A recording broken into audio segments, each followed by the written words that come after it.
Hi guys, this is Abigail from Memorial Drive Tire and Auto, and the topic for this video is coolant. The name is a dead giveaway of what the liquid does for your car, but it may also be known as antifreeze.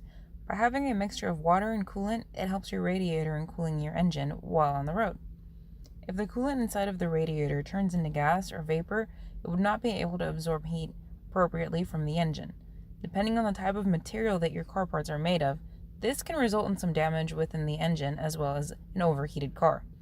Should your car overheat, do not, I repeat, do not open the radiator cap. Wait until the engine cools off, as you can get scalded from the water vapor.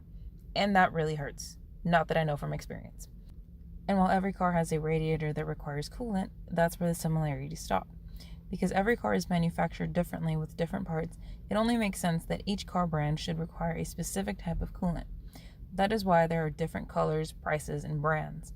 The coolant specific to your car can be found in your owner's manual, or if you like, you can always ask a certified technician.